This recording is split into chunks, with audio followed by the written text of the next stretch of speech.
Congress JDS ఎమ్మెల్యేలను హైదరాబాద్కు తరలిస్తున్నట్లుగా తెలుస్తోంది. హైదరాబాద్లోని ఒక హోటల్లో ఎమ్మెల్యేలను ఉంచేందుకు జేడీఎస్ అలానే కాంగ్రెస్ నేతలు ప్రయత్నాలు జరుగుతున్నట్లుగా తెలుస్తోంది. హైదరాబాద్కు కర్ణాటక ఎమ్మెల్యేలు చేరుకుంటున్నట్లుగా కూడా వార్తలు వస్తున్నాయి. ఎమ్మెల్యేలను నగరానికి తరలిస్తున్నారు కాంగ్రెస్ జేడీఎస్ పెద్దలు.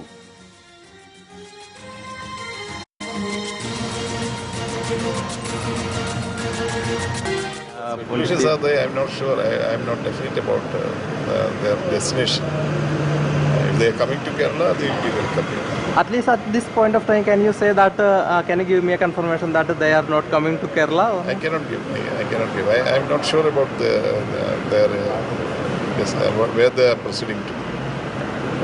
Anyway, I was expecting them yesterday by flight, but the Civil Aviation Department did not give them the permission to charter the flight, so they were not able to come yesterday. So the next course. So on that consumption, you are living. I'm going to Kannur because the anniversary of the government is to be held in Kannur today. So I live in Kannur. Anyway, politicians are there. I'm not sure. I'm not definite about their destination. If they are coming to Kerala, they will be welcome. At least at this point of time, can you say that? Can you give me a confirmation that they are not coming to Kerala? I cannot give. I'm not sure about their where they are proceeding to. Anyway, I was expecting them yesterday by flight, but the Civil Aviation Department did not give them the permission to charter the flight, so they were not able to come yesterday. So the next course of action, I am not definite about it. So on that consumption, you are living. I'm going to Kannur because the anniversary of the government is to be held in Kannur today. So I live in Kannur. Anyway, politicians are there. I'm not sure. I'm not definite about their destination. If they are coming to Kerala, they will be welcome. ఎమ్మెల్యేలను హైదరాబాద్కు తరలిస్తున్నట్టుగా వస్తున్న వార్తలకు సంబంధించిన పూర్తి details మా ప్రతినిధి దినకర్ని అడిగి తెలుసుకుందాం. దినకర్, జేడీఎస్ కాంగ్రెస్ ఎమ్మెల్యేలను హైదరాబాద్ తరలిస్తున్నట్టుగా తెలుస్తోంది. దీనికి సంబంధించిన పూర్తి అప్డేట్స్ ఏంటి?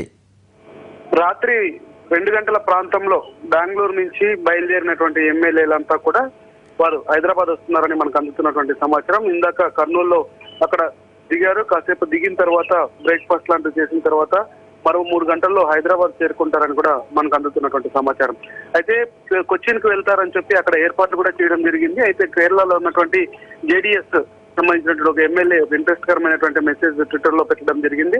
ఇక్కడికైతే ఎమ్మెల్యేలు జేడీఎస్ కానీ తర్వాత కాంగ్రెస్ సంబంధించినటువంటి ఎమ్మెల్యేలు ఎవరు కూడా రావట్లేదు, వారంతా హైదరాబాద్ కు వెళ్తున్నారని చెప్పి ట్విట్టర్ లో పోస్ట్ చేయడంతో, ఎందుకంటే ఫ్లైట్ లో ఒకవేళ వచ్చింటే వాళ్ళందరినీ కొచ్చిన్ కి మార్పించాలనుకున్నాము. ఒకవేళ ఫ్లైట్స్ బెంగళూరు హెచ్ఏఎల్ ఎయిర్పోర్ట్ నుంచి అనుమతి ఇవ్వకపోవడం మూలంగా వారందరినీ రూట్ మార్చి ఇటు హైదరాబాద్ పంపుతున్నాము అని చెప్పి కూడా జేడీఎస్ ఎమ్మెల్యే, కేరళకు సంబంధించిన జేడీఎస్ ఎమ్మెల్యే ట్వీట్ చేయడంతో సో మొత్తం సీన్ అంతా హైదరాబాద్ మారిందని చెప్పుకోవచ్చు. కర్నూలులో కాసేపటి కింద ఓ డాబా దగ్గర కూడా వారంతా రెస్టారెంట్ డాబా దగ్గర ఆగినట్టుగా మనకు అందినటువంటి సమాచారం. మరో 3 గంటల్లో హైదరాబాద్ చేరుతారు. ఇక్కడ ఎక్కడ మకాం వేస్తారన్న దానికి సంబంధించి కూడా ఇంకా క్లారిటీ రాలేదు. స్థానికంగా ఉన్నటువంటి తెలంగాణ కాంగ్రెస్ నేతలు కొద్దిమంది కోఆర్డినేట్ చేస్తున్నారని కూడా మనకు అందుతున్నటువంటి సమాచారం. మనం విజువల్స్ లో చూస్తున్నాం. నిన్న మనం అక్కడ గాంధీ విగ్రహం దగ్గర అన్ని 2 పార్టీల నేతలు ధర్నా చేసినప్పుడు అక్కడికి వచ్చినటువంటి ఎమ్మెల్యేలందరినీ కూడా హుటాహుటిన తరలించినటువంటి పరిస్థితి ఉంది. చివరిసారిగా ఎమ్మెల్యేలంతా కూడా కనిపించినటువంటి విజువల్స్ కూడా ఇవే. రాత్రి